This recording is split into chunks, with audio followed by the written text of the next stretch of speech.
ملتی کتنی تیرے لیے نقصان دہ ہوگی۔ اور اسی لیے اللہ رب العالمین نے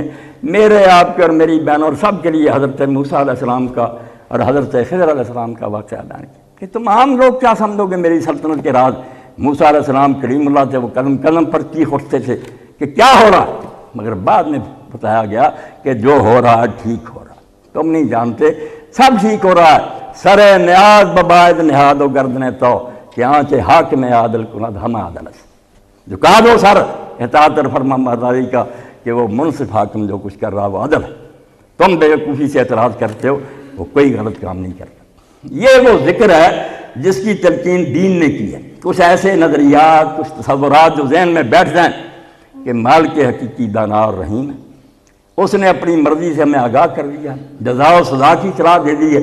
یہ یاد رہے گا تو غلط کام کیوں ہوں گے۔ اسی کے بارے میں دوسری روایت جو ہے امام جعفر سے یہ فرماتے ہیں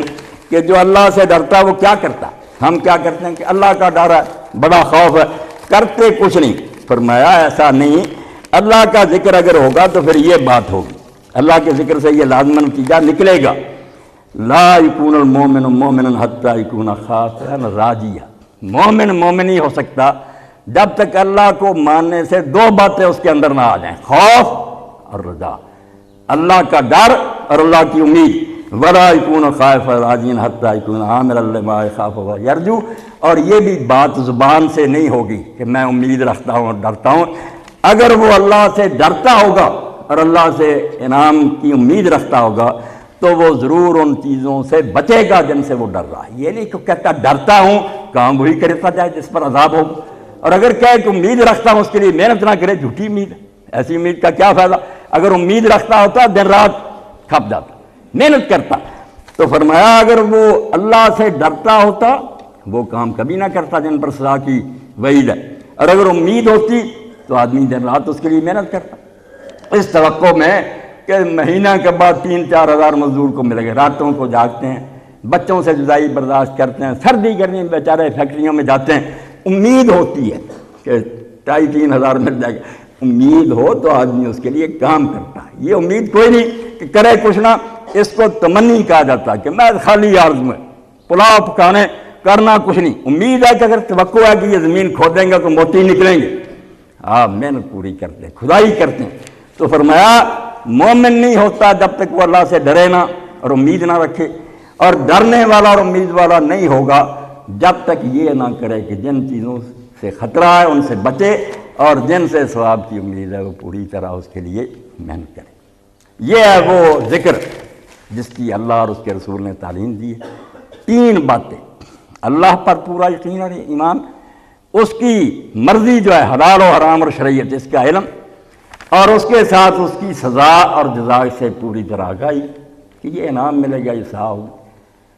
اب اس کی اہمیت دین میں اتنی بڑی ہے کہ میں صرف ایک حوالہ آپ کے سامنے پڑھوں گا، بجائے اپنی طرف سے امت کے ایک بہت عظیم شخص امام ابن قیم رحمۃ اللہ علیہ کی کتاب ہے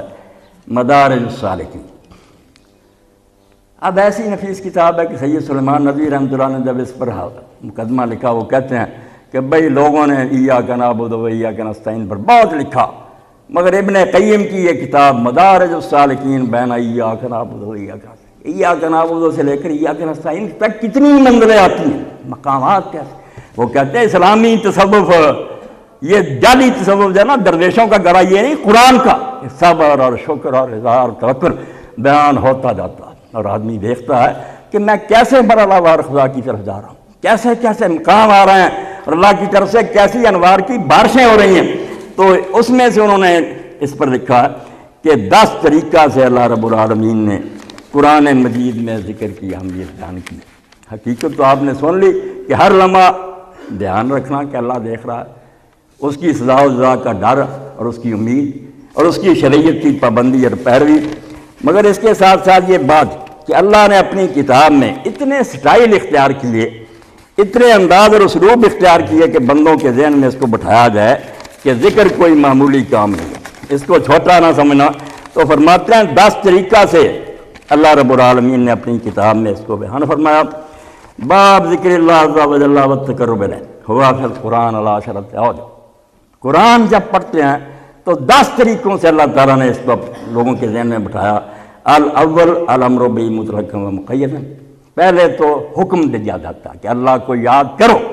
کہیں تو وہ مطلق آتا قید نہیں، کہیں ہوتا کہ صبح و شام یاد کرو۔ اس کی آیتیں بھی دی ہیں پھر یا ایھا الذین آمنوا اذکروا اللہ ذکرا کثیرا وسبحوہ بکرۃ واصیلا، اور کہیں آ جاتا ہے کہ وَاذْكُرْ رَبَّكَ فِي نَفْسِكَ تَضَرُّعًا وَخِیفَةً۔ دوسری بات فرماتے ہیں وَالثَّانِي النَّهْیُ عَنْ ضِدِّهِ مِنَ الْغَفْلَةِ وَالنِّسْیَانِ، دوسرا یہ طریقہ اللہ نے اپنایا کہ جو اس کا الٹ ہے، ضد، بھول جانا، غافل ہو جانا، اس سے روکا۔ کسی جگہ یاد کرنے کا حکم ہے، دوسری جگہ کا بھول نہ جانا، غفلت میں پڑ جانا، یہ بھی یہی اصل میں کہنا کہ یاد رکھنا۔ وَأَمَّا النَّهْیُ عَنْ ضِدِّهِ فَكَقَوْلِهِ وَلَا تَكُن مِّنَ الْغَافِلِينَ، اللہ قرآن میں کہتا ہے کہ غافلوں میں سے نہ ہو جاؤ، جو اللہ کو بھول جاتے ہیں ان میں نہ ہونا۔ وَلَا تَكُونُوا كَالَّذِينَ نَسُوا اللَّهَ فَأَنسَاهُمْ أَنفُسَهُمْ، ان لوگوں میں سے نہ بننا جو اللہ کو بھول جاتے ہیں، نتیجہ کیا ہوتا ہے کہ ان کو پھر اپنی خبر بھی بھیجی۔ کتنی بڑی بات ہے، اللہ کہتا ہے جو اللہ کو بھولتا ہے، اللہ کو بھولا، وہ اپنے آپ کو بھول گیا، پتہ ہی نہ رہا کہ میں کون ہوں، کیوں آیا ہوں، کدھر جاؤں گا۔ اپنے کو بھولتا ہے تو اللہ کو بھولتا ہے، اللہ اور کچھ نہیں۔ اللہ کو یاد کرنا یہی ہے کہ اپنے مبدا کو جانا کہ کہاں سے آیا ہوں، اس کا جواب اللہ کی طرف سے آیا۔ کیوں آیا ہوں، معاش کیا ہے، کہ اس کس لیے آیا ہوں کہ اس کے قانون کی اطاعت کروں۔ کدھر جاؤں گا، معاد بھی وہی ہے، لوٹ کر بھی اسی کی طرف جانا ہے۔ اپنا آغاز، اپنی زندگی اور آخر میں انجام، ان سوالوں کا جواب ہی اللہ۔ تو فرمایا جو اللہ کو بھول جاتے ہیں وہ دراصل اپنے آپ کو بھول جاتے ہیں، ان میں سے نہ ہونا۔ اور تیسرا طریقہ قرآن مجید میں ہے الثالث تاریک الفرائض باستدامتہ کثرت، تیسری بات قرآن نے یہ کہی کہ اللہ کو بہت یاد کرو اور ہمیشہ یاد کرو اگر تم فلاح چاہتے ہو، کامیابی چاہتے ہو نا، اس کی گارنٹی صرف اس صورت میں ہے کہ تم اللہ کو نہ بھولو، یہ یاد رکھنا۔ اس کے لیے آیت دی وَاذْكُرُوا اللَّهَ كَثِيرًا لَعَلَّكُمْ تُفْلِحُونَ، اللہ کو بہت یاد کے رکھنا، پھر توقع ہے کہ تم فلاح پاؤ گے، دنیا اور آخرت میں کامیابی۔ اللہ کو بھول جاؤ گے کہ نہ یہاں کامیابی ہوگی نہ آخرت۔ اور چوتھی بات فرماتے ہیں الرابع الثناء علی اہلہ والاخبار بما اعد لهم من الجنۃ والمغفرہ، چوتھا طریقہ اللہ نے یہ اپنایا کہ ذکر کرنے والوں کی تعریف بڑی کی اور ان کے بارے میں جو اللہ نے جنت اور مغفرت تیار کی ہے اس کا بیان فرمایا۔ ان المسلمین والمسلمات سے لے کر والذاکرین اللہ کثیرا والذاکرات اعد اللہ لهم مغفرۃ واجرا عظیما، جو اللہ کو بہت یاد کرنے والے مرد عورتیں ہیں، اللہ نے ان کے لیے بخشش تیار کر رکھی ہے اور بہت بڑا انعام تیار کر رکھا ہے۔ اور پانچواں طریقہ الخامس الاخبار عن خسران من لعنہ بغیر، جو اللہ کو بھول کر دوسری چیزوں میں پھنس گیا، کوئی معاشی حالت درست کرنے کے لیے کوئی اقتدار کے پیچھے پڑ گیا، فرمایا جو اللہ سے غافل ہو کر دوسری چیزوں میں پڑا ان کے لیے پانچویں چیز قرآن نے یہ بتائی کہ وہ تباہ ہو، وہ خسارے میں برباد ہے۔ اس کا بھی ذکر کر دیا یا ایھا الذین آمنوا لا تلھکم اموالکم ولا اولادکم عن ذکر اللہ ومن یفعل ذلک فاولئک هم الخاسرون، جو اولاد کی محبت میں اور مال کی محبت میں اللہ کی یاد سے غافل ہو جائیں گے، ایسے لوگ تباہ اور برباد ہو جائیں گے۔ والسادس انہ سبحانہ تعالی جعل ذکرہ لهم جزاء لذکر اللہ، اور چھویں بات یہ کہی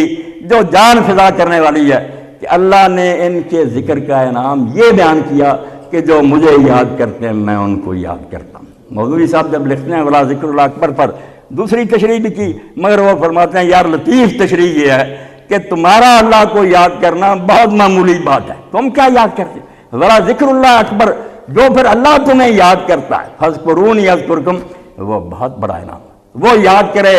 نہ بلائے، ہر حال میں خبرگیر رہے، ساتھی رہے کہ تو مجھے یاد رکھتا ہے، میں تیرے ساتھ، میں نہیں تجھے بھولوں گا، تیری ہر ضرورت کا کفیل ہو جاؤں گا۔ اور السابع الاخبار بان اکبر من کل شیء، اور ساتواں انداز قرآن نے یہ اپنایا کہ ذکر کو ہر شے سے بڑا قرار دیا، ولا ذکر اللہ اکبر، باقی ساری باتیں اس کے نیچے ہیں، اللہ کا ذکر سب سے بڑی بات ہے۔ الثامن انہ جعل خاتمۃ الاعمال الصالحہ کما کان مفتاحها، اللہ نے یہ